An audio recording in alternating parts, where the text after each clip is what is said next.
you've probably done a bunch of financial research and you come across a lot of different concepts, a lot of different perspectives, opinions, influences. And ultimately what has come to the surface recently is a strategy called infinite banking. There's a lot of social media, there's a lot of videos about it. And we're here to talk about that as the main topic. And we're going to get into the roots and the core of what the strategy is, as well as what fuels it. We're going to talk insurance and other financial vehicles. And we're bringing to you a perspective that has come from nearly 2 decades of working with thousands of individuals across the country with their personal finances. And obviously, if that's the experience, you're going to pick up on trends and patterns. And so that's where we're going to get into some ideal solutions other than infinite banking or that complement infinite banking. And I have someone here who is, I would say, somewhat of a master of systems, Sir Gary Pinkerton. He spent almost 30 years in the Navy, commanded a nuclear submarine, and really understands what's at stake if human behavior gets out of hand. And this is really goes into like the fuel behind what makes infinite banking work, what makes whole life work. So Gary, thanks for being here. This is going to be a fun topic. We started as we were kind of preparing for this. We all follow a system, right? It could have been taught by our parents. It could be taught by society. We were part of the education system, and through that we develop kind of these behavioral patterns and habits as far as how we think. And right now there are some predominant financial concepts and ideas that most people follow. And I'm going to use just 2 examples. The first example, actually I'll do the first one, you can do the second one. Okay. So most people have heard the concept, buy term, invest the difference, but most don't really understand the origins of that. So E.F. Hutton was the one who really conceptualized this idea. And what happened that led him down that path is his father died when he was young, and he had to take care of his kids, or take care of his siblings, and the mother was still alive, but it was a very hard time. And the father did have life insurance, but it was only whole life, and it was inadequate to be able to take care of the family. So obviously that type of traumatic event causes you to think differently, and human nature wants to solve problems, and he went and solved the problem and found a way where you can make investments, you can have term insurance, which is higher coverage, and by the time that your wealth, your assets grew because of compound interest, you wouldn't need the term insurance anymore. We've kind of heard that trend, but that's the origin story behind it. It was a traumatic event, and this was one way in which that void was filled. I'm not saying it's good or bad, it's just what it is. We're going to talk about another one, and then we're going to get into Nelson Nash and his origin story and what caused the infinite banking concept to be conceptualized. Sure, yeah, so many of you know of Dave Ramsey, and so he has the same kind of concept, buy term insurance and invest the difference. But along with that, one of his key things is all debt is bad. And we certainly don't agree with that. But where did it come from? So what happened was that Dave was caught with a bunch of debt, probably good debt in the way I would call debt, maybe some bad debt, meaning that it was debt that didn't cash flow, it was debt that had a variable interest rate. When I was a kid on our farm, we lost everything. And my father died when I was a young age, so I kind of relate to both these stories. But we lost everything because of bad debt. We had variable interest rate loans on a farm and couldn't control it. And so that happened to Dave, and he lost everything. And his takeaway from that was not that he was under liquid, it was that he was over leveraged. And he took from that, all leverage is bad. I think leverage is tremendous if the result is that it becomes liquidity in your world. But we'll get more into that probably later. So this is where, again, it goes to the event that happened, the experience, and then the response, and then where that took off and how influential it was. Because in a certain light, both of those stories make sense, and you can see logically why they would come to that conclusion. At the same time, there's multiple ways to get there. Now, I'm going to bring in one element that I think is really important. So I grew up in the United States. The educational school system of the United States is based on a Prussian system, and that Prussian system is meant to train soldiers and factory workers. So ultimately, we learn through the typical education system that we take orders, there's a hierarchy of who's on top of the other and who takes orders from whom. Very similar in the military, right? Oh, yeah. Obviously, Prussian system was to train military people. But what lacked in that, because you understand the outcome, right? Because based on the Industrial Revolution and what was going on in that era, okay, it made sense and it's just kind of morphed out of control since. But the idea behind following orders puts you in a position to never critically think about what your options are. Here's the outcome, but how do you get to that outcome? E.F. Hutton had an outcome, and he got to that outcome. Dave Ramsey got to a certain outcome in a certain way. Awesome. But it begs the question, what are the other options? What are the other paths? And how do you evaluate them together? Okay? Yeah, exactly. A good friend of ours calls that the dog that doesn't bark, right? You can never hear the dog that doesn't bark. Like once you've made a decision, you've closed all the doors to the other decisions, right? Yeah. And if it's made for you, you don't ever consider those other opportunities. Yep. Yeah. So I think critical thinking is a profound idea. We're obviously not going to spend a ton of time on that today, but ultimately we live in a world where there's high influence. Now our brain isn't supposed to process all the information that we get exposed to on a daily basis. And so what it does is it causes shortcuts, right? And often that leads to kind of a tribal instinct to follow a crowd or follow a group and adhere to their principles, even though you may not agree with all of them, right? You may agree with 80% of them or 70% of them, but for fear of getting thrown out of the tribe, right, you subscribe to all of them and try to support and, reinforce them in your behavior. So the idea is like, this is how we're living today. And when we see an ad or we see a video or we hear about something in the 401k open enrollment period and this is what you're supposed to do, this is what you're supposed to do, all of that resonates and most people typically follow that path. So we are all part of multiple systems. That's a financial system, okay, and the majority of Americans follow that. But looking at the results of America, it really isn't giving people the financial freedom that they thought it would give them. And I'm assuming that's why you're here, because E.F. Hutton subscribed to a system. Dave Ramsey subscribed to a system. We're going to talk about Nelson Nash, who founded the infinite banking concept, and how he subscribed to a system as well. And those systems didn't work. And when those systems don't work, you look elsewhere. So what's most likely happening with you right now is you're looking elsewhere. You're looking at what are the other options because the system I subscribe to isn't working for me. So Nelson Nash, this is the foundational story. First off, I was in a mastermind group with him for several years early on. You had to actually prove that you owned a whole life and used it and according to his precepts and principles. So I had to submit all this stuff. I don't even know if they looked at it. But I was part of a group and we got to really understand where his mindset was and a really sharp individual. But his story started with, well, why don't you tell the story and I'll kind of fill in some gaps. Well, Nelson had, very similar to my world again, he had a large, first he was in the banking industry and seeing how that kind of played out and how they really became predatory on him when he got on the wrong side of some very high interest rates, which almost took him out, his farm.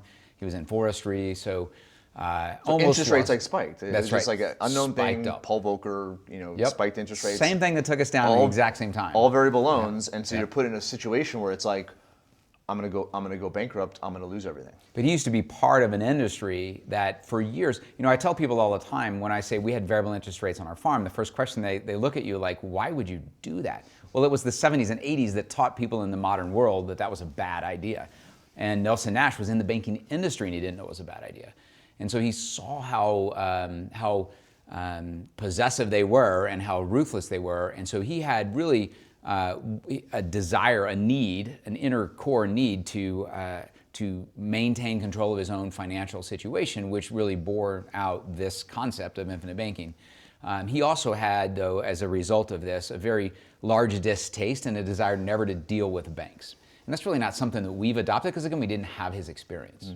But again, the trauma led to him having that experience because obviously when everything's great, banks are your best friends. When everything goes sideways, they're your worst enemies. Yeah. Okay, and he had access to a policy loan or loans against the insurance that he owned, which ultimately helped bail him out. And it was a provision that he didn't necessarily ever pay attention to or take into consideration, but given that traumatic event, it became his safety net. pretty common for the time, I think. There were very few loans that were being used by most people. Yeah, so now let's go to your story, and then I'll go to my story, because there's a common theme here. When things don't go the way that you want, you seek another path. And when you seek that other path, okay, it could lead you to what you want. But the experience that we've had with thousands of clients, really thinking through all the different financial options that people have, right, is you have to take everything into consideration. There has to be a holistic approach for you to really understand, is there value in infinite banking? Is there value in a 401k? Is there value in real estate? Is there value here? We're going to teach you a framework that will help you critically think through, what role does this investment have? What role does this asset have? What role does this strategy have in the holistic picture? Because what we found is that there's no singular strategy that solves all problems. Okay, we've obviously helped people with a lot of insurance policies over the years, and there's a lot of people that don't have them anymore. There's a lot of people that had other things going on in their finances that they weren't paying attention to, which caused a ripple effect and caused harm to the rest of their financial situation, including their insurance policies. So we're speaking to you from really a place of, wanting to show you a path to financial freedom, based on principles, based on values, that regardless of what changes in society or in the economy, those principles will still stay true. So that's going to be an ultimate result of the video today. Yeah. So what's your story? What's your story, Gary? So we talked. Why are you here and not like commanding some navy overseas?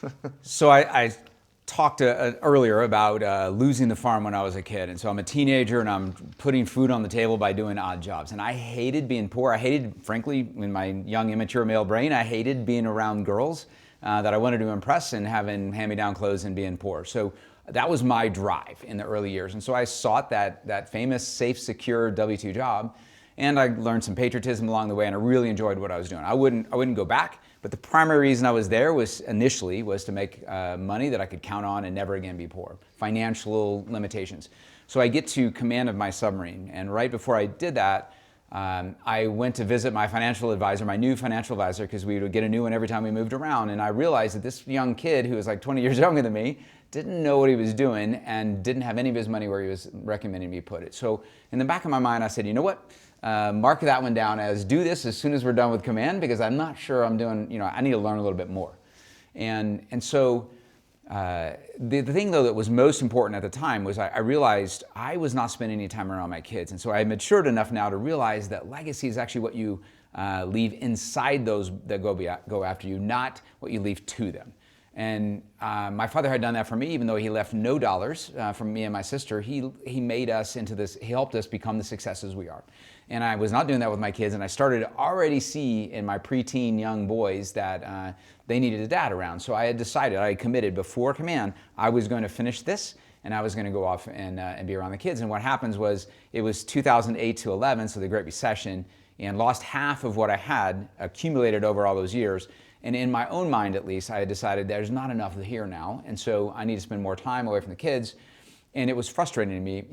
People maybe who lost as much as I did in the markets during that period may say, you know what, that was a bump, but it came back. Yeah, it came back several years later, and that does not at all matter if you're right at the edge of retirement or right at the edge of a big shift, and if you don't have the money, right? And so what I realized, I was in no control there, unlike on the submarine and all the things that happened to me there.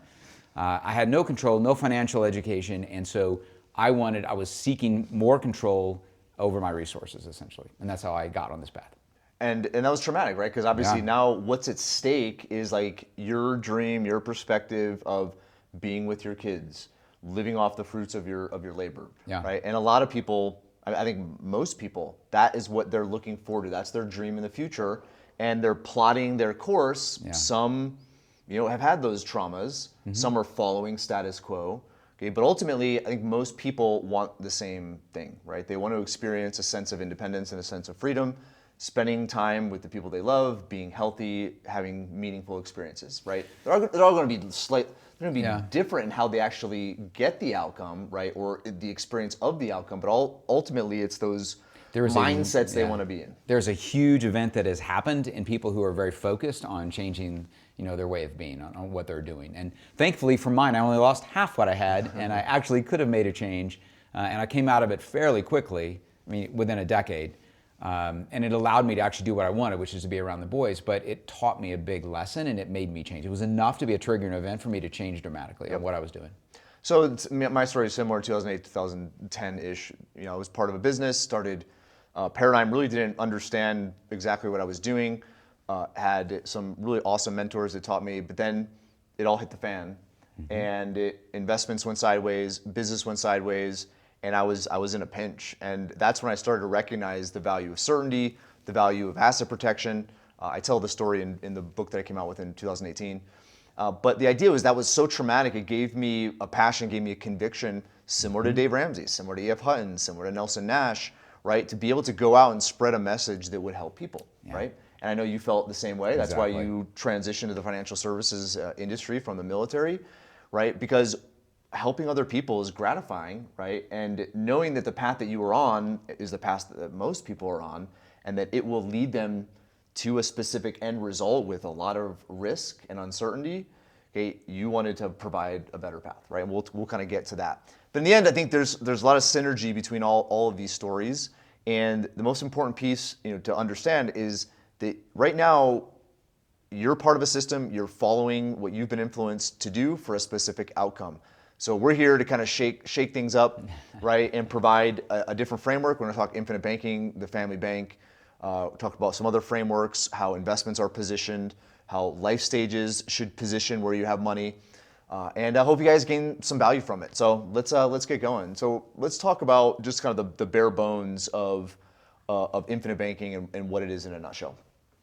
Why don't you share that? Sure. So infinite banking is essentially having a surplus of cash and a death benefit that protects the family from the loss of you, which represents, you represent a future income stream, an annuity for the family almost. And so an infinite banking concept, if you're using a whole life insurance policy to do it, is both protecting from the loss of the death benefit or the loss of the income, and it is a store of cash. And then because it is a very strong asset that has a long history of being successful and always going up in value, banks are very confident to lend against that asset, or insurance companies will lend against it. Anyone will lend against it because it's a very strong asset that gives them confidence that they will be repaid, that the asset that is backing it, the collateral, is not going to go down in value. So you can borrow against this thing for pretty much anything you want, up to the full amount of cash that's there very flexibly without having to pay it back, and you can do it on your own terms. And then you can do it over and over and over again. Yeah, so a nutshell, it's a whole life insurance policy that pays dividends. You have cash value. It has a loan provision that you can borrow against that cash value. It keeps growing. You can use the loan proceeds for whatever you want. Yep. And then has really flexible payback provisions. All right, so now let's talk about why it's successful. So first off, you have to look at systems versus non-systems. So human behavior, instinctually, we're kind of animals. We react to things, fight or flight. There's kind of the monkey brain that we have as far as being afraid, and then you also have other carnal instincts. But I don't think most people recognize how much that influences financial behavior, right? Because greed is a big thing, fear is another thing. And what that ultimately does is it puts a person in a position to not make rational choices, and the choice that they typically make is the opposite of what they should make, right? So there's a whole investor behavior curve that we've had videos about in the past, where it talks about the area of greatest opportunity and the area of greatest risk. And you would think, right? Well, it probably makes sense that it's paradoxical. So the greatest opportunity is where there's the greatest fear. That's when everybody sells, but you should be buying. Mm-hmm. Right? But then you have the opposite, which is the greatest euphoria, the greatest excitement, okay, is when everybody's buying, but is when you should probably sell. Yeah. Right? So the idea of our human instincts, we've known this for thousands of years, that we're erratic, we're impulsive, we can potentially cause harm to others, we make mistakes, we get in accidents. So this is why the government systems exist, military systems exist to protect human rights, okay, and really protect ourselves from each other, okay. So these are good systems. So systems thinking is actually a scientifically proven method of controlling or and what we like to call it is optimizing, because there's obviously systems to control people, right? And that's not good because people do not want to be controlled. We want to be free, okay? But there are systems that have been created, specifically founding documents of the United States, right, that really promoted a framework, just given a lot of political experiences in the past, of how to create a society that would thrive. And so a lot of the founding documents had those principles in there. But systems thinking became this way in which scientists figure out, okay, here's a group of people, here's a group of people. Systems thinking allows people to actually grow, thrive, and not harm each other.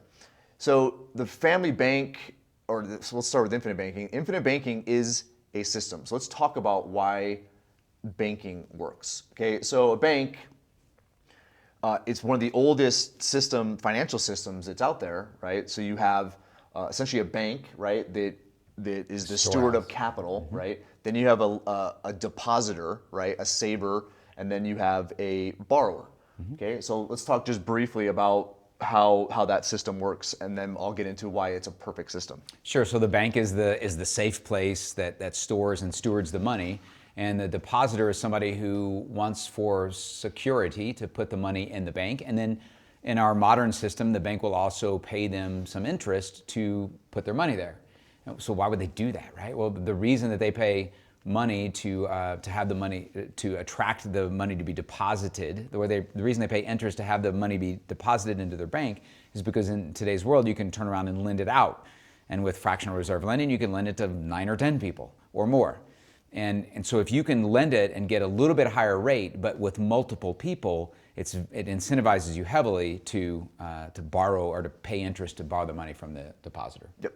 So now let's talk about why it's a good system for the saver, a good system for the borrower, and a good system for the bank. So let's call borrower first, right? The depositor. So a person that puts their money in a bank, right? In theory, it's to get interest. So they're paid, right, for saving. They're rewarded, incentivized. Okay, and plus they have safety, security, because it's not in a safe or it's not in the backyard, right? Right. So that benefits the depositor. Now, how does it benefit the lender? Well, the borrower doesn't have to save up to spend money. Right. Okay. They can do something at a bigger scale. And immediately. Okay. Now, they have to pay interest on that. Okay. Yep. And there's payment schedules and a system that keeps them accountable, so that if they're using the money, they essentially have that accountability structure to pay it back. How does the bank make money? The bank makes money by lending the same amount out more than once. And that's just an added thing. The very pure answer is they're lending at a higher rate than they're borrowing at. Yeah. Right. And then also, I would say banks, they utilize credit scores, they utilize risk profiles, and they understand who's borrowing, who's depositing, what type of deposits. Because if you have long-term deposits, maybe more interest. If you have short-term deposits, people can withdraw that money, so the bank can't use it. So they have all sorts of different mechanisms in which they kind of make that spread. Mitigate their risk, something that the depositor themselves, if they were doing a private loan, wouldn't be able to do. Exactly. And then they're also very heavy into the legal system, right? During 2008, 2009, I didn't realize how in tune they were with the legal system, where you get judgments and bank account closures frozen. They're intertwined, so if you default, like, all the dominoes fall, and the bank is the one that is usually protected. So all the documents you sign whenever you do a loan, not to protect you, it's obviously to protect banks, so that in the event of default, they have a series of things that they do to get back as much of the capital they lost. Yeah. Okay, so that's the system. It's been around for thousands of years. Okay, and so it's proven it's perfect for the depositor because it rewards them. It's perfect for the borrower because it rewards them, but also the system keeps them accountable, right? And then the bank obviously makes the spread. So those are the fundamental principles, I think, that go into infinite banking. But even what preceded, and this is why because infinite banking is like its own proprietary term, and so we use the family bank because the family bank is a concept that's been used by generational families to integrate these same accountability principles. So let's just address those first. So if a family like the Rockefeller family, who has billions and billions of dollars, how do they keep their heirs accountable? Okay, because they're not the ones that earn the money. Okay, they're the ones that are the beneficiaries of the money. Right. Okay, but how do they keep them accountable so that they're not squandering it and cease the perpetuation of that legacy? Yeah, so they just put a system in place that is a process where sometimes a board or a group of beneficiaries have to vet the idea of borrowing from one individual. So it's really doing a loan application. And in there are questions like, what's it for? How do you know that's safe? You're not going to lose all the money. And how are you going to pay it back? I mean, will the venture that you're going on here pay it back? And if that specifically won't pay it back, what else do you have going on in your life that will pay it back? Yep. So now let's go to, like, most everybody here has dealt with the bank. So you're part of the typical banking system. You've deposited, you've received interest, you've borrowed and paid back and paid interest.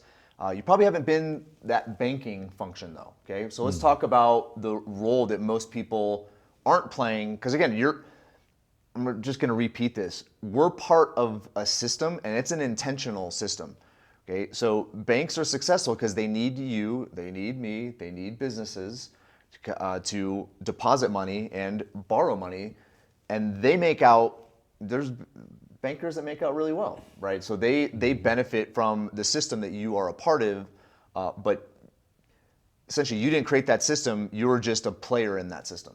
Right. So let's talk about like the banker and making that spread. Yeah. So we talked about earlier that the bank is in a very good position and have set up systems to ensure that they are, some of it legal, but from the perspective of us playing banker, we need to go into this with the same concepts, the same mindset. So how are we going to pay it back? What's the appropriate interest rate to pay it back? And then, based on that, is this still a good use? Is this still a good investment I should make if I need to pay back at an interest rate with a cash flow? Is it the right fit for what I'm going to go do? So you're going through the same process that a banker goes through before they decide to give you a loan of their money. Yep. So I think infinite banking in a nutshell is you benefit from all three roles, not just the two roles that you're typically a part of. Now, it's an intentional system, right? So you choose into it, and when you choose into it, it helps keep you accountable. So what I mean by that is, and this is really where a lot of clients go sideways, because with a policy loan with an insurance company, it's the most incredible loan that exists, because you can borrow at up to the amount of your cash with I was going to say no strings attached, but there are very loose terms. You don't have to pay it back. It doesn't show up on your credit report, and they don't request a reason for why you're using it. Okay, so, but that's, again, that's where the discipline breaks down, because what is when human behavior goes unchecked, what does it do? It goes to the least pain. Well, it does pretty much the opposite of what it's supposed to do. Yes. Right? Accountability, and this is another really interesting principle, but it really goes to metaphysics, where when something is observed, it behaves how it should. When something goes unobserved, it behaves erratically. A lot of really interesting scientific experiments on that. So when you buy into this intentional system, it isn't to borrow and not pay back, right? It's to essentially play that bank function so that, if you need to buy a car, you need to put a new roof on your house, or you need to move and put a down payment on a new house, or you start investing that money, okay, there's responsibility and structure in place that keeps you accountable to repaying that loan, okay? Because you're going to receive, obviously, benefit as a banker, but also as a depositor earning interest, but also as the lender because you have use of that money. Mm-hmm. I agree. What do you think about that? I agree. No, so I think, again, human behavior really is an interesting phenomenon, and I feel that that's really the core reason for why infinite banking works, the family bank, why banks have operated so successfully for generations, is because of that structure and that system that keeps people accountable to the use of money.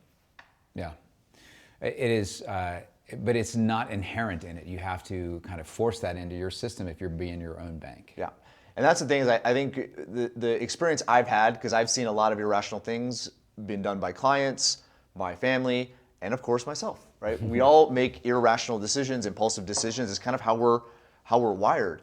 And so these systems, when we put them in check, we don't like to say they're systems that control us, but they're systems that optimize us, right? Because I think erratic behavior, unchecked human behavior typically gets out of hand.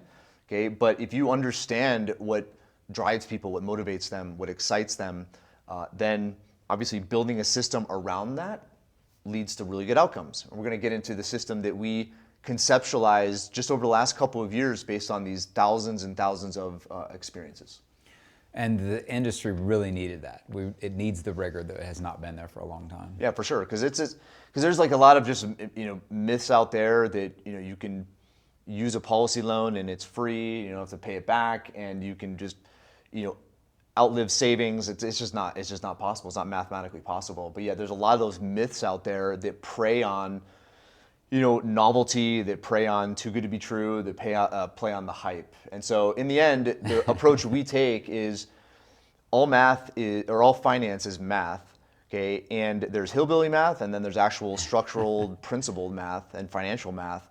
And so a lot of the merit behind why we keep advocating certain products, certain systems is not because it's confirmation bias and it's how we get paid and what we do, but it's because there's math and principle behind it that we can prove. Yeah, well said. All right, let's just go here really quick. All right, let's talk about retirement services. So I think a good place to go is, we talked about the banking system. Let's talk about the retirement services system, which it's almost as big as the banking system. And it's a very large part of the wealth in America is in that system. It is. And let's start with Social Security. Let's go on that rabbit hole. Okay. Right. So how does Social Security work? Right. So you get money taken out of your paycheck. Right. Okay. An employer has to, essentially pay the same amount as the employee. So all of that goes somewhere. Where does it go? It goes to the retirement, what do we call the thing? I forgot what it's called. It's the trust fund. Yeah. The trust So fund. what is the trust fund made of? I don't know. IOUs. Okay. What are those IOUs? The IOUs are, they're future commitments to pay your retirement. It's essentially an annuity that doesn't actually exist. A lot of money is gone, but it's supposed to have money in there that's growing that will then fund your future.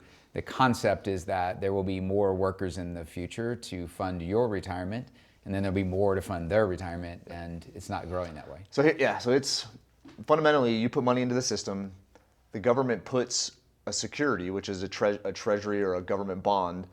They spend your money, they replace it with those IOUs, which are future, promises to pay future obligations. So that's the first part of the retirement system, which is kind of messed up. It's like, here's all my money, and you spend it, I'll just pay you back later with interest. And it's like, okay, I mean, in theory it makes sense, but right now, is Social Security working?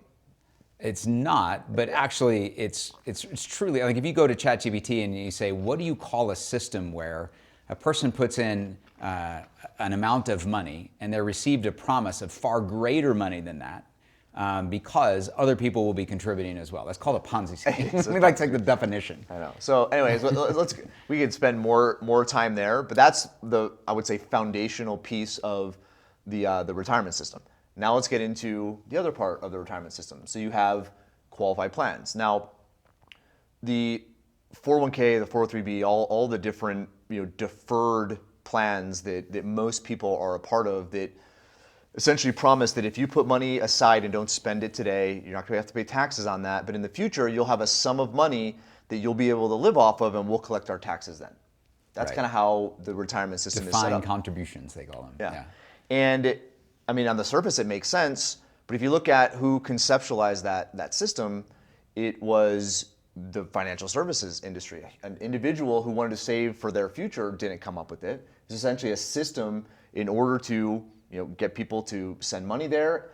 And again, all systems have, it's not like you don't have these like parasitic, I mean, obviously there's some parasitic systems out there, right? But we're not talking that these are purely parasitic systems where they're just taking from you and taking and taking and taking and not giving anything in return. But typically what they're getting is more than what you're getting in return. So I think the financial services industry is set up that way, the retirement services industry, because you're giving money into this fund. That money goes to, let's say it's a mutual fund, which is in a company that went public, so now you own part of the equity. Okay, you bought that equity from somebody that owned it previously, and it could have been the founder. It makes all the sense in the world when you really look at how businesses do an IPO or an initial price offering or public offering, and the money they make and the leverage that they get.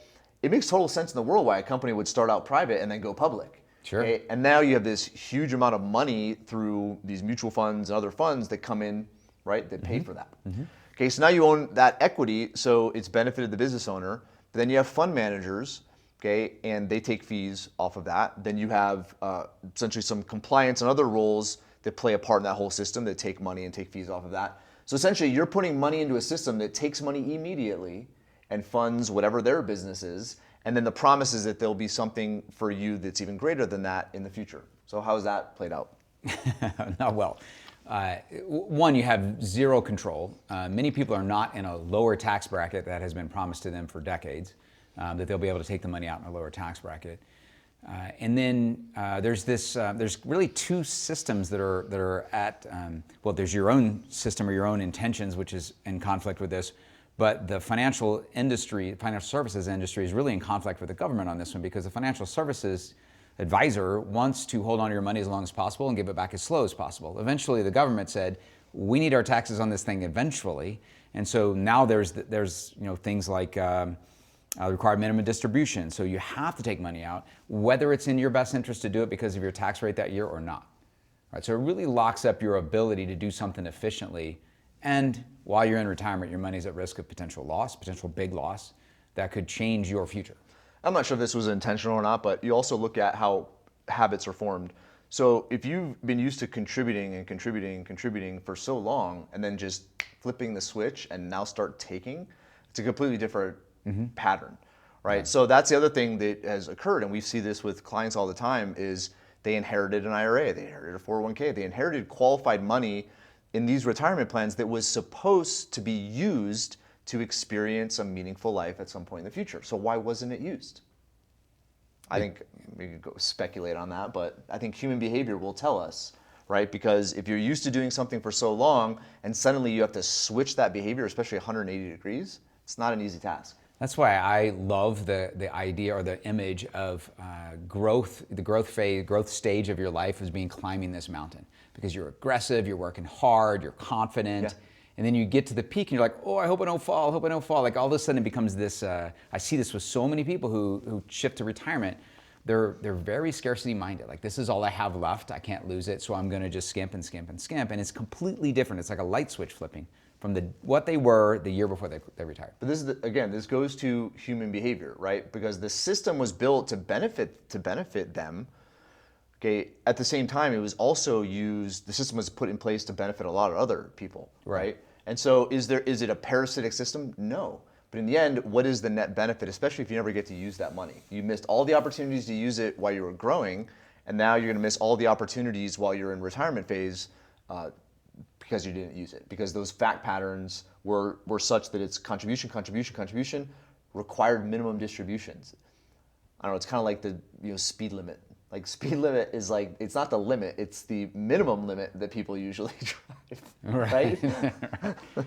So the idea in the end, right, is, I don't know, I think these are systems that govern human behavior, and so is it 100% beneficial to the retiree who is contributing? No.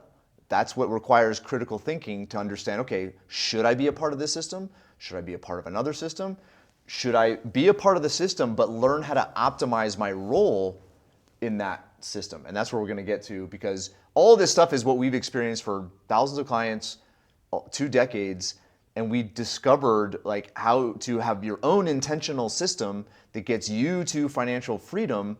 Okay, but it allows you to critically think through the different areas of your finances that you can optimize in order to get you there quicker.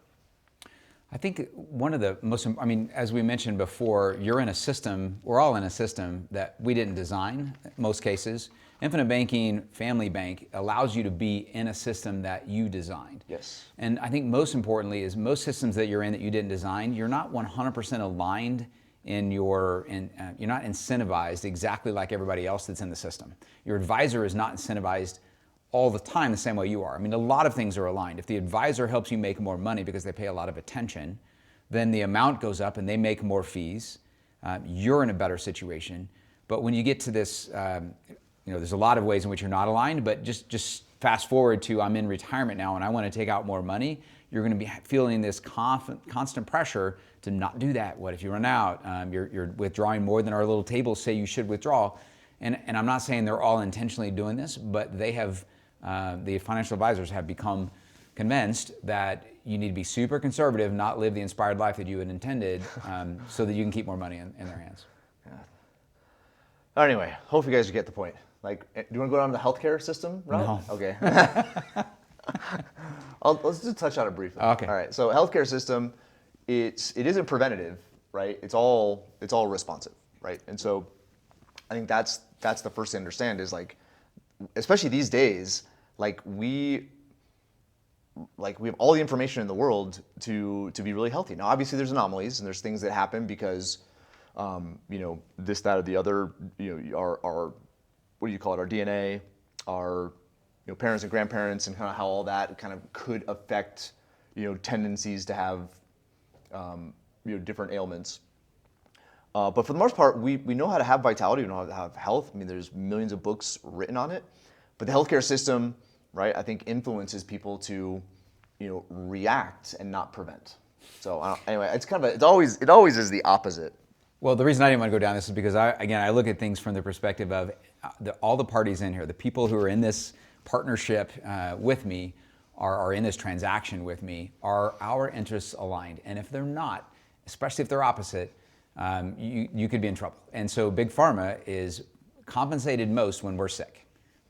And so that is, and we want to not be sick, and financially they want us to be sick. That's not good. Do you want to do politics? Or religion? Patrick, or religion? You're actually trying to short my life. I know. But you can apply the same principles, right? I mean, so just take a step back now. Now that it's kind of like the Matrix, where you've taken the red pill, and just start to look at all the different systems that you're a part of. Now, I'm not saying they're good or bad. I'm just saying you're a part of it. So what we've done is we've kind of stepped back and we look at the successes of clients, we look at the failures of clients, we look at our own successes, our own failures, our kids, how we govern our families, how we govern businesses, and then we essentially realize that there are pieces of good in all of them. There's pieces that are good in infinite banking, but there are missing pieces. There are pieces that are good in the retirement system, but there are missing pieces. There are pieces that are good at the banking system, but they're missing pieces. So what we tried to do, and this took years to do, is really step back and say, okay, what are the common things that will not change? Okay, what are the elements of finance, the elements of human behavior that are, we can bet that they're going to be constant regardless of what happens with AI, what happens with markets, what happens with banking, what happens with jobs. What are the constants that will not change if that starts, as life starts to evolve? And so that's what we built our framework on, right? So we call it the 4-3-2-1 framework. The family bank concept is instrumental in this framework. But let's just talk about what we mean by 4-3-2-1, and then there's going to be some information you guys can get to learn more about it at the end. So let's talk 4, right? So sure. So these numbers, they represent certain elements or certain principles. So the first, so 4 represents 4 outcomes or 4 dimensions that really we've discovered that no matter what a person's goal is or what they want to achieve, these 4 dimensions are one of the outcomes. They're one of the states of mind that paying off debt, getting a good job, moving to your dream house, they produce certain states which we are calling dimensions. Do you want to talk about the dimensions? So the 4 dimensions, nicely said. They're, to me, I think of them as how healthy am I, how much progress am I making towards my ultimate goal of being completely free, financially and otherwise.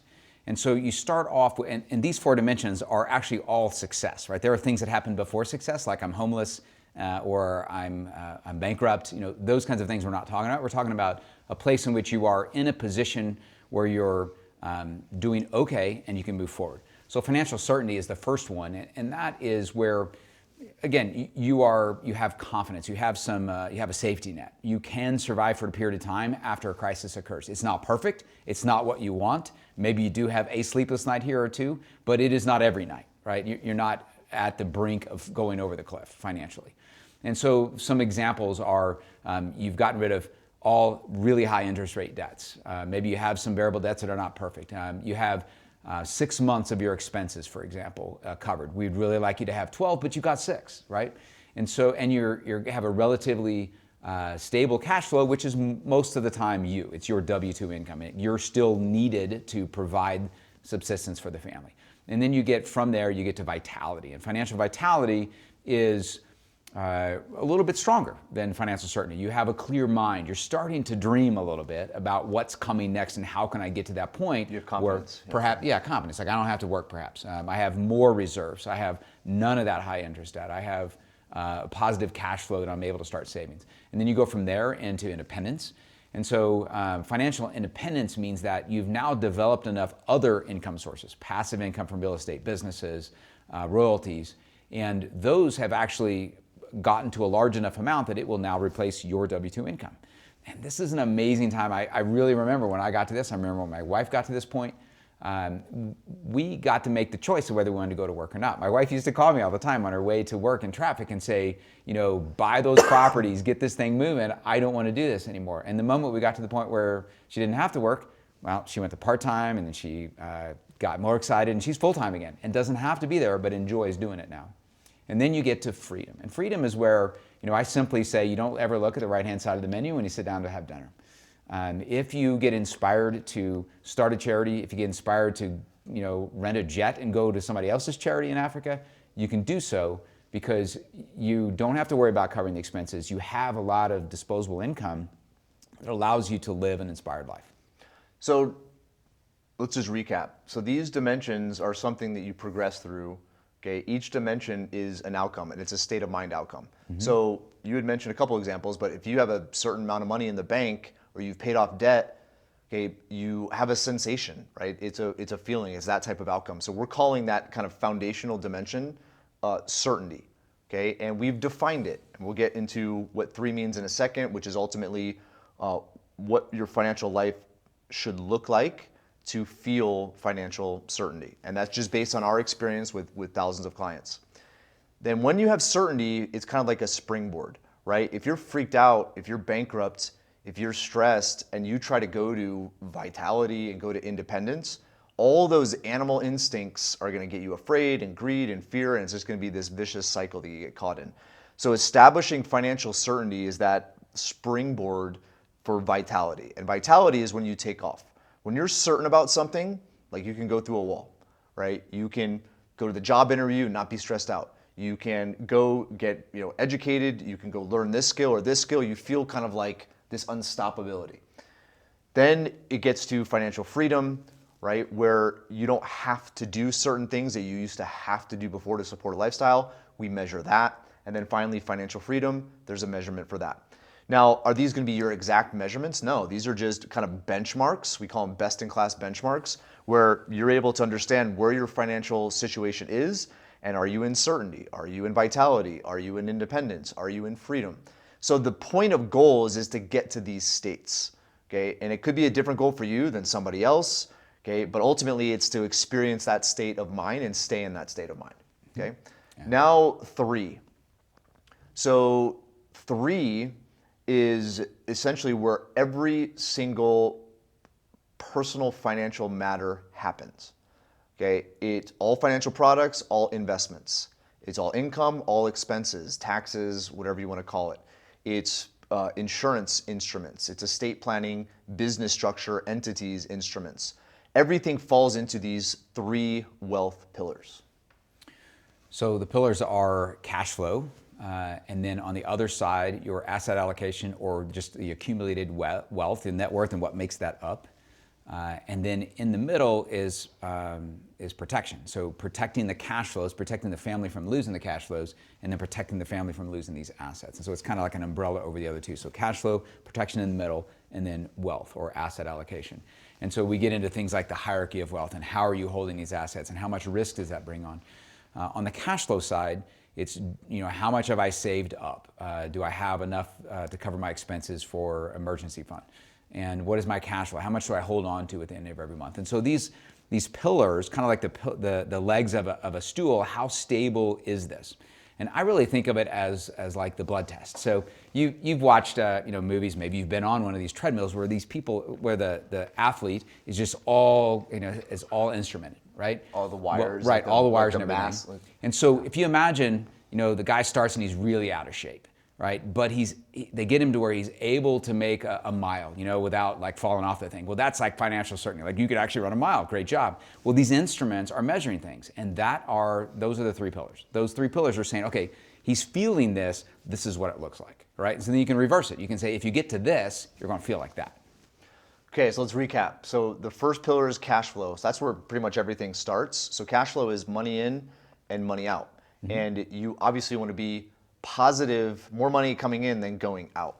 Okay, so there's obviously ways to measure that, but it's a principle of life, right? Contributing more than you take. If you look at a forest and an ecosystem, if you had something that just took and took and took and took, it'll kill the ecosystem. So an ecosystem, like a tree, it takes from the soil, but then it bears fruit. Okay, you look at the human body, we take in food, which is energy, and then we expend energy in our different activities. And if you have more energy being expended than consumed, what happens? Okay, you stay in pretty good shape. If you have more energy consumed than expended, what happens? So it's pretty common principles, right? So these are principles of life. So cash flow, money in, money out. So when you create value for somebody else, they pay you.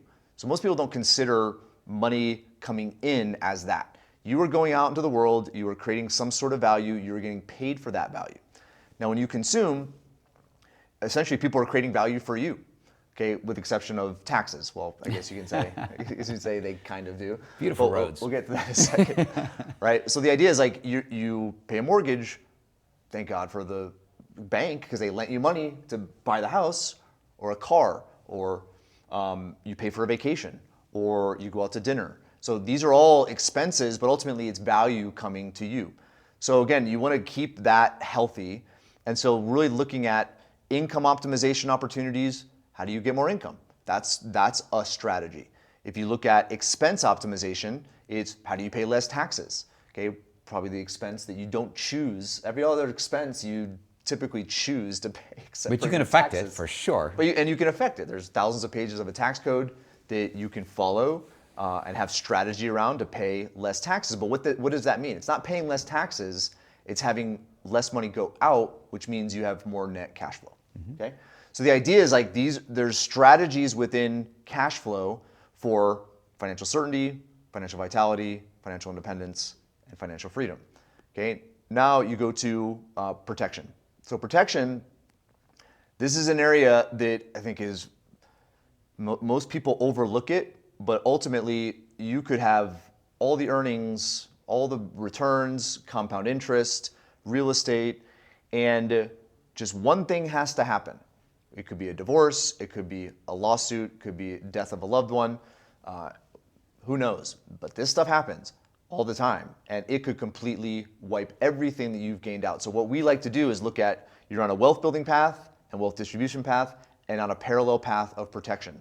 So as you're building wealth, you also are optimally protecting it along the way. But here's the thing, people look at insurance as an expense, and they don't look at actually what they're paying for, right? There's all sorts of I remember doing an audit years ago of my homeowner's insurance policy, and I had terrorism insurance on every one of my homeowner's insurance policies, and it ended up being $100 a month. But the principle is I was paying for something that wasn't really protecting me, okay? And so the idea of insurance is really understanding what is at risk and paying for that with the least amount of out-of-pocket possible, okay? So that's your protection. But also protection is entities, right? So you have business entities for real estate, but you also have estate planning structure, right? Most people don't realize that if something happened to you without proper estate planning structures in place, money gets locked up through probate, and that's another government function, and they determine, based on if you have a will, it's going to be a certain way. If you don't have a will, it kind of becomes a shit show.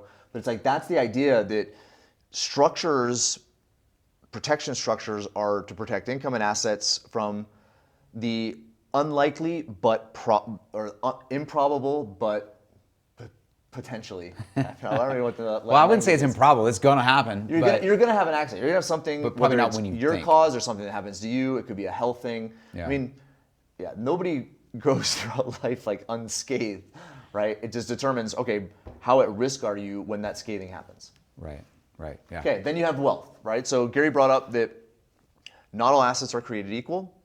Not all assets play the same function. Okay, and so we, years ago created the hierarchy of wealth, which is a way to organize your asset allocation, not based on what some financial planner tells you to do, but based on the degree of risk that it has, and also the degree of control and influence you have over it. Because there are some people that I know that got into cryptocurrency really early. We have clients that have done that really understood what was going on, why, what the structure was, and they killed it. Okay? But there's others that got into it, and it was the whole investor behavior curve. Right? It's like all the euphoria, bought, it tanked, and then they sold at the bottom. That happens. That's not just cryptocurrency, but there's a lot of other examples of that pre-crypto. But the idea in the end is like, not all assets are created equal, and not all investor is the same. Okay, so if you own a stock, and you don't necessarily have the Warren Buffett, Charlie Munger merit behind it, it is not the same risk asset. Okay, there are different degrees of risk just depending on the investor. So we created this hierarchy of wealth. It was inspired by Maslow's hierarchy of needs, where you want to get your physiological needs met first, then your safety, then your relationship, then your self-esteem, then self-actualization. Trying to get self-actualization without those basic needs met is not going to end up well. So what we did is we started to categorize where assets fall based on just simple questions, simple criteria that you answer, so you can determine what percentage of your assets is in this tier, this tier, this tier, and this tier. Why don't you explain maybe the nature of tiers? So it really is about the level of control you have, and that tells you how much risk you're taking on as a result of that. And that's fundamentally different than the way in which somebody who's only really focused on one asset class or one way of interacting with their resources, like a financial advisor, is really looking at, okay, stocks, bonds, and mutual funds, but it's really about stocks. It's about lending, it's about buying a share of something, some equity, and giving somebody some money for it. But you're so far removed in almost every case, unless you're Warren Buffett, that you've taken on a tremendous amount of risk. And it's not about which stock you have or which real estate or rental property. I mean, you could buy a property in a bad area of town, and I would agree that that's worse than a property in a good area of town. But let's take that same property that's in a good area of town. It's a good property, but it still matters how you interact with that property. So the bottom is the foundational tier one asset, which is guaranteed, safe, and liquid. So it's not so important how it grows. It's that it will be there when you open the lid or when you pull the fire alarm and you need that money. It's going to be there. That's what really matters. It's certain. It creates a certainty in your entire financial world. And so it plays a huge role. But it's not intended to compete when it comes to the interest rates that you might make on it, right? That's not its role. And then above the savings and protection role down there are all of the investments. And so tiers 2, 3, and 4 are positioning up the hierarchy. And if you just remember, like, you're standing up at tier 4 up there, it's the highest risk, and if you fall off, it would hurt the most, right? So way down here in tier 2, just barely above certainty, are things that you directly engage with, you directly control, you have a lot of insight into how they're operated and why they perform or why they will perform in the future.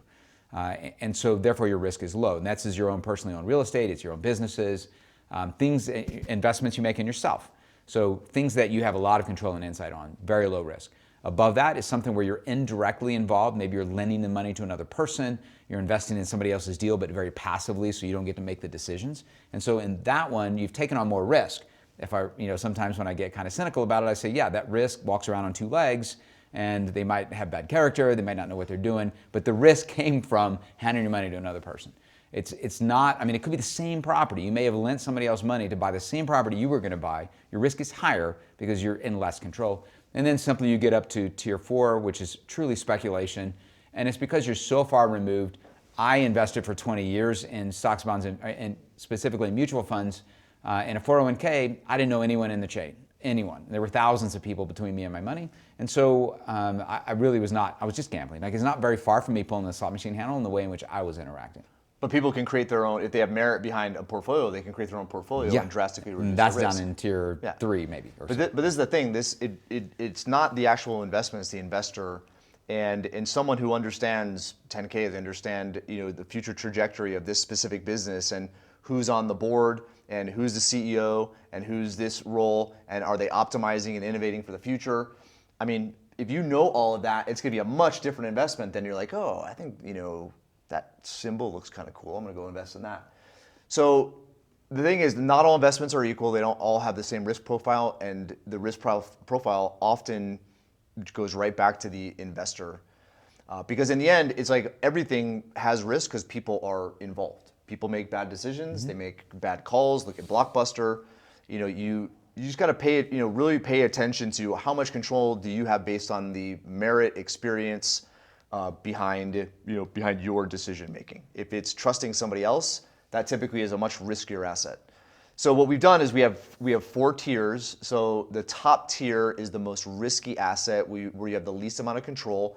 So there's a certain percentage that we consider healthy, 5 to 10%. Then you have tier 3, okay, which has a little bit less risk, a little bit more control.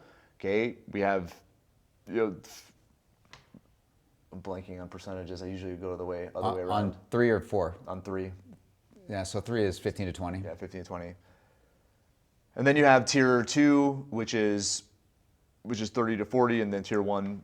Also 30 to 40. Yeah, so all these, if you really look at like how we came up with these percentages, you look at the holdings of Berkshire Hathaway. There's this concept called the family office, where these kind of investment conglomerates, and you look at their asset allocation, okay, and their percentages are very similar. You look at big insurance companies, their percentages are very similar. You look at banks, their percentages are really similar as far as like a healthy asset allocation. Individually, what we've done is we've evaluated lots of portfolios, lots of investments. Most people lack the tier 1 and tier 2 capital. Why? Because what most people consider as assets for those tiers are low interest assets. They are making less than inflation. Okay, so what most people do is say, okay, I don't want that, so therefore I'm going to invest in these higher risk things. Exactly. And I always like to kind of tie it back to rubber meets the road. How do we use these things to help out our clients? It would be fantastic if everybody I met understood 4321. They would say, hi, Gary, I'm Tom. I'm in financial independence, looking to get to financial freedom. And here's my 3 pillars. That would be a great start to a conversation. We could just skip to meeting 4, Because that's why we're doing this video. But specifically the hierarchy of wealth. So it interacts directly. I mean, it is part of the 3 pillars, right? So cash flow, protection, and wealth. And when we look at the wealth or the asset allocation, you look at the hierarchy of wealth and you immediately can see, wow, there's a lot of risk in this. For myself personally, all my money was in the markets and I was completely removed from it. So a majority, like 75% of my family's net worth was in tier 4 in the way in which I was interacting with it. And so when I talked to this young man who had control of 75% of my wealth, I thought, oh, I might want to think about this because it's a large part. And I was compelled when I lost half of it to pull it down into real estate. I didn't know Patrick at the time. I didn't understand this concept of hierarchy of wealth, and it actually didn't come out until 7 years afterwards, but we were talking about it. Yeah.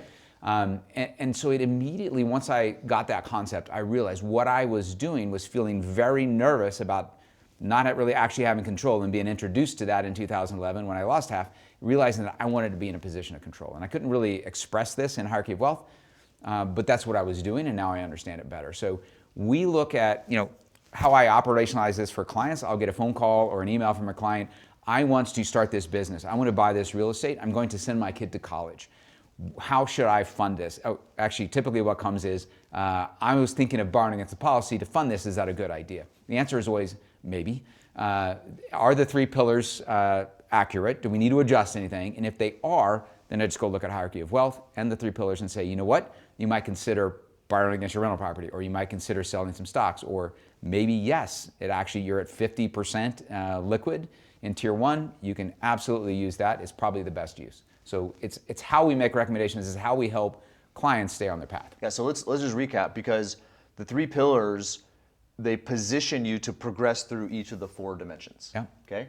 And so if you're in certainty, the alignment of your 3 pillars is going to be different than if you're in independence. The blood work looks a little different. Blood work looks different. And obviously getting to, financial freedom, it looks much different. Okay. So the profile of a client's holistic financial life is measured and encompassed in those 3 pillars. Okay. So the idea is once you know that, it becomes a diagnostic to optimize. If you know the blood work, you know what amino acids they need. Then okay, we should focus more exercise here, or maybe less train. So when you have a blood profile and a physical for a human body, that creates the expert's roadmap of how to optimize based on where you're at right now. Yeah. Okay. Same idea when you essentially have your finances evaluated within this framework. Yeah, exactly. Okay. So now let's go to 2. So 2 kind of referenced it before, but there are 2 life stages. The majority of financial services industry is all focused on building. It's not bequeathing. It's not distribution. So we identified that there is like a wealth building stage of life and then a wealth distribution stage of life. Now, this could change, and I've been really thinking about this. You could build enough wealth, right now, at 40 years old, and have all the calculations in the formula based on our model, and know whether you can live off of that the rest of your life. If you know what the rest of your life looks like. Exactly, and that's always an unknown. Yeah. Okay, but there's this distribution where you're living off of money that's been accumulated. That's the idea. Okay, and yeah, there's an optimal way to do that, but what this does is it allows for really an objective framework to determine what is best suited for you right now. Okay, so let's just go through the 2 stages, then we'll go to the number 1, and then we'll bring it home with Family Bank. Okay, so the 2 stages are building or growth stage, where you have a positive cash flow, you're building assets, you're putting those assets in the right location, and you're measuring it along the way to identify what do the 3 pillars look like, and am I progressing through certainty, vitality, independence, and if I want to, out to freedom. And so you're monitoring and you're progressing along that way. You get to a point where either your health or just your age and your desire to only work 5 more years, whatever it is, you've made this decision that I want to pivot into distribution. Now, sometimes life chooses that for you. You are unable to work, or your industry goes out of, it's no longer a thing. Like I was a carburetor repairman, it doesn't exist. And I can't be hired because I'm older, or whatever the situation is, you find yourself in distribution. And when you're in distribution, it's all about not running out while still living in the inspired life that you want to live. And a lot of the current solutions we alluded to earlier, a lot of the current solutions are not very inspiring when it comes to don't run out. Not. But the other thing too is, as we were saying before, it's like human behavior. If you're used to doing something for long enough, it's hard to flip the switch. Yeah. This is what we found is like, no, listen, you're 55, you're 60. This is how assets transfer into the wealth distribution phase of life. And this is where strategy is really important, because some assets aren't meant for distribution. Some are. So how do you prioritize which assets to spend and live off of first? And then obviously there's a lot of different math and formulas to determine what is the maximum amount, just given the circumstances. But the idea is like knowing kind of where that point is invaluable, because the strategies for building are different than the strategies for distribution. Yeah. So for example, dollar cost averaging. When I lost half my wealth, I said, hey guys, what happened to my financial advisors? And they said amazing intellectual things like, it was a great recession. We all lost money. That was super helpful. They said, you're in it for the long haul. It'll come back. Well, it did, but not in the timeline I needed. And then they said, your dollar cost averaging. You have a beautiful opportunity here we've created for you, or someone created, to be able to buy stocks at a lower rate, and then they're going to get back to where they were, and you will have bought a lot more of them. Yeah, and theoretically that probably did occur, but again, not on my timeline, so it didn't matter. So on the build-up stage, you need positive cash flow beyond, and you have this most people have this kind of positive perspective where I can do more things. I'm putting myself in the game here. I'm getting in the ring. I'm going to cause the cash flow to go up because I'm going to get a raise. I'm going to do all these things. And so building is something that most of us are comfortable with and understand. And our financial advisor kind of has a plan for us. And then you shift to the distribution stage. Frankly, most people are in scarcity mindset and a little bit scared after the first, like the honeymoon of retiring. I mean, the honeymoon's awesome. Every day's a Saturday. I visited all my friends. I knocked these things off my bucket list. But now I'm starting to realize no one has a plan for me. You're looking around and everyone's looking at, you're playing bingo and you're like, okay, does anybody have a plan here? That's what I experience when I talk to clients who are in that situation. It's not as well defined and as comfortable as it should be. Okay, so let's go to one. So 4, 3, 2, 1, 4 dimensions, 3 wealth pillars, 2 stages of life, and 1 purpose. So the 1 purpose really impacts progression through the 4 dimensions because it is essentially the fuel that is going to motivate you for doing the things that are necessary for you to achieve those states of mind that you want. Because human beings, again, these are all just systems of governance, systems thinking so that it optimizes what you want, lets you get out of life what you want.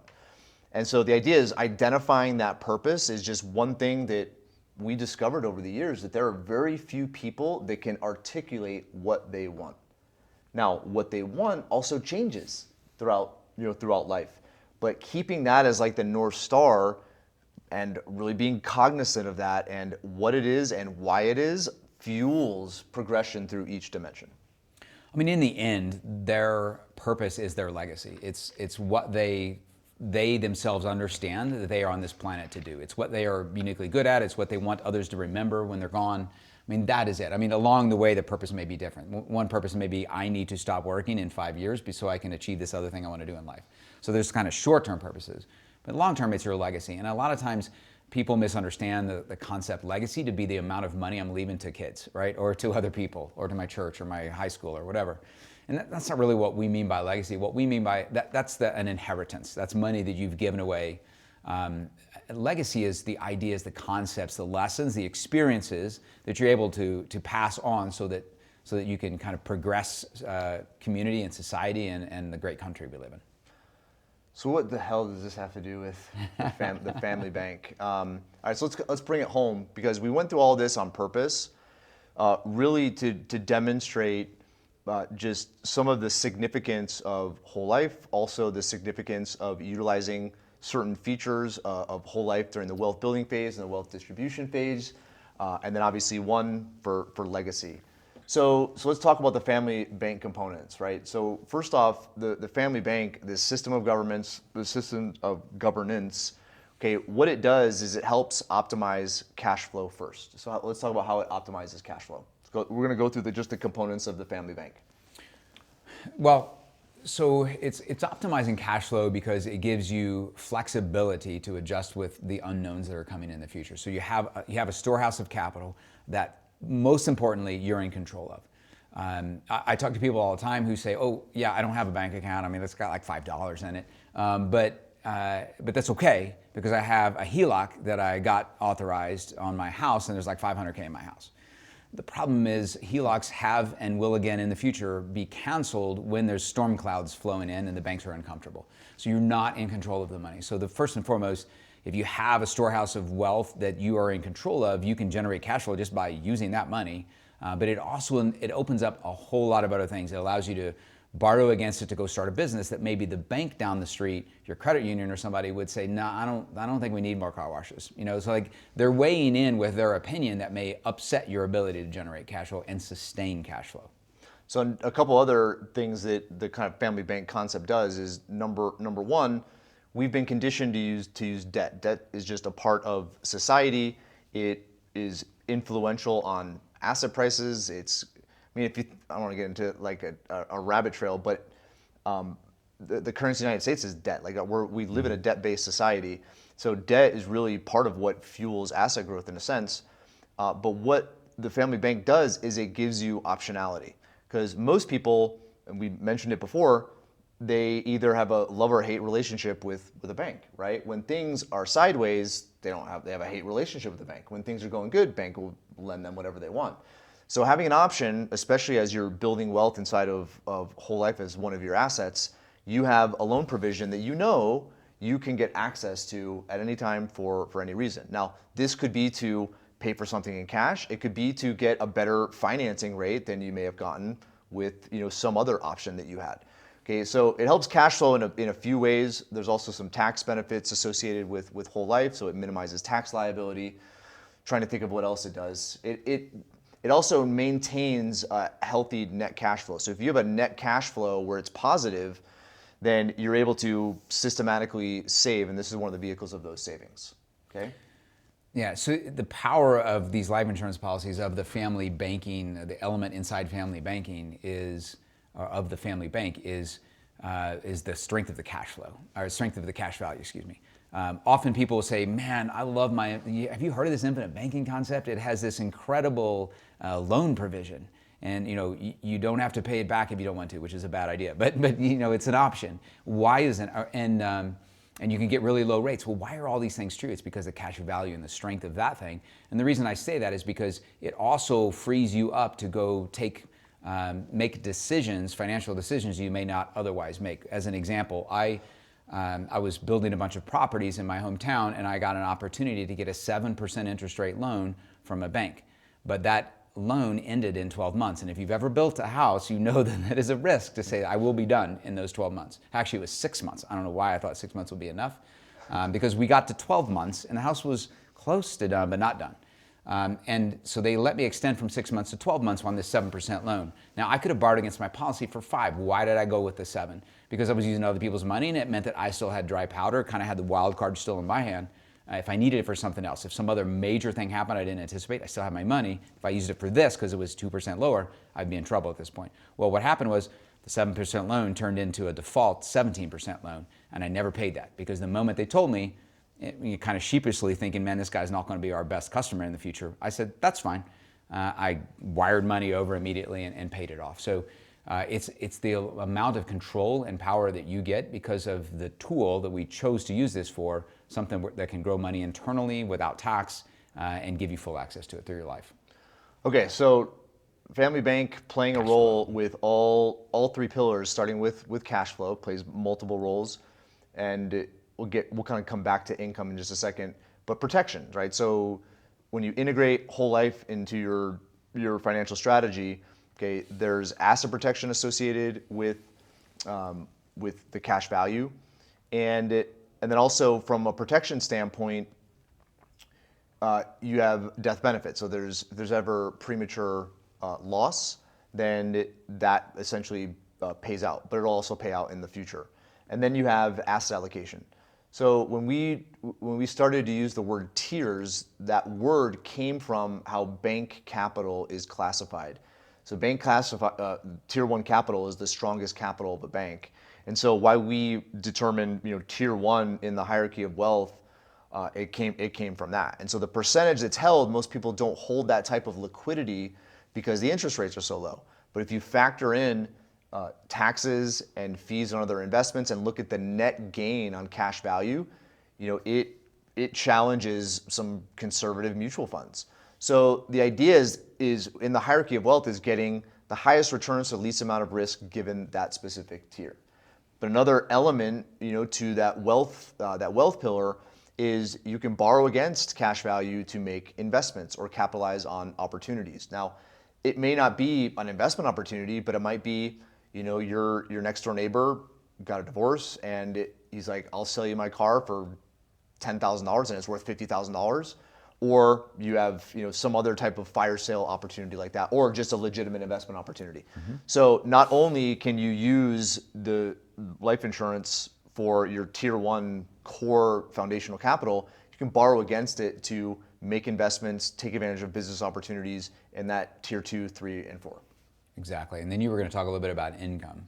Yep. Yeah, because this is the different stage. So if you really look at, again, how most people are conditioned, and we still see this. We see this with clients where they receive an inheritance of an IRA, or they're 75 years old, and all they're doing is just taking required minimum distributions.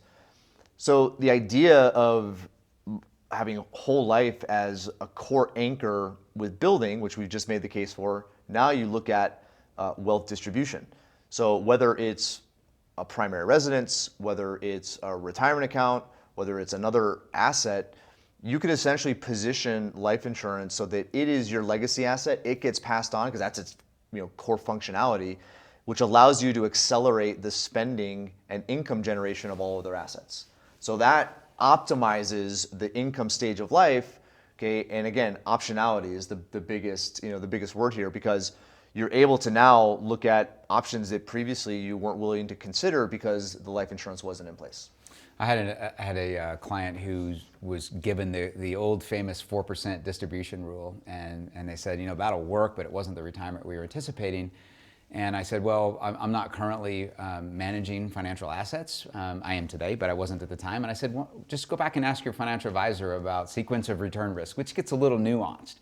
But essentially it means that you have a cash reserve that can help you out in years where the markets went down, which is why they're only letting you borrow so small or use such a small amount on it. And so one of the things, so that's just an example of how they can help optimize and improve your income in retirement. The first and most fundamental question, not fundamental, but the most common question I get, hey, how do I use this thing in retirement? Do I just spend the money that's in it? I mean, you could, but and I'm taking your hierarchy of wealth another layer deeper in the analogy, and I don't know that we've ever talked about this. But what I tell clients is that, to think about how to live in retirement, think about you're that Egyptian family that built this pyramid. It's your family's wealth, and it's going to be a centerpiece for generations going forward. And then you realize you built it in the wrong place, or the family's moving. So how would you take it down and go have your kids go build it in the next place? You take it down from the top down. You could play Jenga and try to pull out bricks in the bottom and see if you get lucky. And so when you're thinking about retirement and you're in this distribution spend down mode, think about taking all the stuff in tier 4 and spending that down. How it actually works for most people is the breadwinner who's very proud and has been successful. They start day trading, and that's fine. They need an occupation. They're kind of transitioning from being 80-hour week to less, and so they're day trading. So typically they're pretty successful. That's what I've experienced in the early years, because they want to put a lot of time into it and they study like crazy and they're just very conservative on it. And so they're getting a lot of cash flow from this thing, and that's fine. So they're not actually spending any of the bricks down, they're getting cash flow from it. And that slows down when they slow down, and they're like, I don't like doing that as much anymore, I'm not as successful, so then they start spending those down. Then you get down to the things where you've handed money to other people, maybe you were a private lender or something, and then you start selling off those pesky real estate properties, but you held on to them earlier because you understood them and they were kind of in the family and you were comfortable. Then you get down to that basic level where you're using the cash that you have available. So, and likely for most people, thankfully, that passes on as the asset it's supposed to. Yep.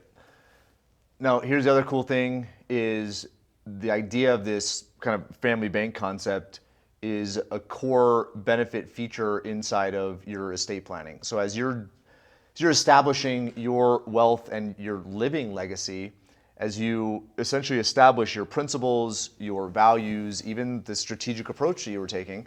Now, you might be 40 years old, this might be 40 years down the road, but like I said, the principles of this framework were discovered and relevant because no matter what happens in society, no matter what happens to the economy, they will still be relevant. Okay, 4 dimensions will be relevant, 3 pillars will be relevant, 2 stages will be relevant unless somebody figures out immortality, and then purpose. That's going to be another factor. So carrying those principles throughout whatever changes in society from generation to generation, it's pretty sound. So when you establish your estate planning and you structure your finances like this and you establish your financial certainty, your financial vitality, independence, and freedom, you can now design your estate planning so that those same principles are followed by your kids. And that's what really kind of creates this perpetual motion as far as you establishing wealth by living a meaningful life today, but then you bequeath that wealth not just with a death benefit, with tax-free death benefit, but also a trust system, a legal entity system that perpetuates the principles you discovered so that your family can benefit from them and not just get a blank check and squander it. And this is where, again, that family bank and the idea of accountability comes into play. I think the 250th anniversary of America is a nice reminder to that topic that there are enduring values, there are enduring structures or systems that will need to be interpreted, but that you can set in a basic enough conceptual form that they get the concept. They understand what we should do in the future. I mean, 4 generations from now, whether my great-great-grandchildren can borrow against the policy and the trust to buy a spaceship, well, it's probably not going to be in the trust that I wrote, but they can get the concept to buy their first car. Well, that's what we used to call spaceships. So, you can evolve this thing like our founding fathers did 250 years ago. They'd never heard of cars. but the thing is still a relevant document today. So hopefully, I think we're wrapping up here. Yeah. This is good. I mean, the reason why we wanted to do this is just to kind of flesh out everything we've been working on the last couple of years. I think this is just going to go on YouTube. But the idea is everything's changing so quickly. Human behavior, or human beings and their behavior is not used to the amount of information, also not used to the amount of change. And so this is where you feel that there's really something special in the principles that have been discovered with this framework, and how you can start to benchmark where you're at and get a sense for what's possible for you.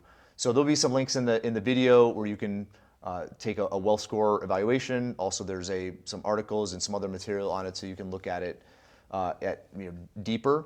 And obviously, if you ever wanted to meet with our team, there's contact information as well.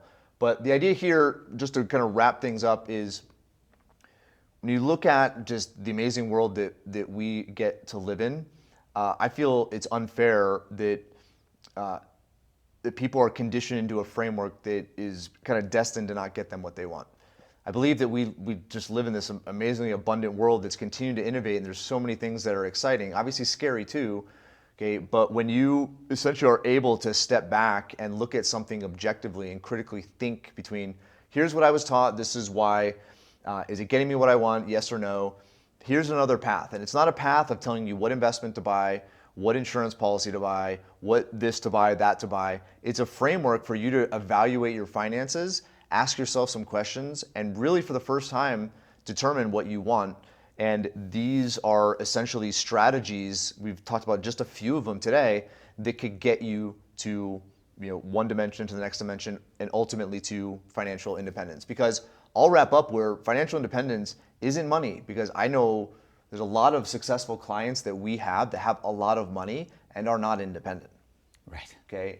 And they've been really successful, but defining what you want in the end and putting some objective measurements around it, those are some critical things, part of systems thinking, right, that help govern human behavior. Because without that purpose, without that framework, you're going to get to this place where you thought you were going to have what you want, and you're not going to get what you want. Our education system, our financial education system, has really not done a great job of helping us learn how to replace income with other sources. I mean, it was dividend-paying stocks back in the day. Those almost don't exist. And then it was hand your money to other people, lend it out to them. That's high risk. I mean, it is higher risk. We have not provided the confidence or the education to people to be able to do it confidently. And so I am inspired to help people understand that you can own real estate, you can own your own businesses, you can do things that are safe and give you a path to stop the W-2 income if that's really what you want to do. Thanks for watching, everyone. Really appreciate it. If you like what you hear, there's some links in whatever format this is coming to in that you can take some next action. But I think you deserve to know this information, deserve to learn about it. If anything, if you don't do business with us, that's totally fine. It'll help frame what you're doing financially in a new light. So make sure you take some action and do it today.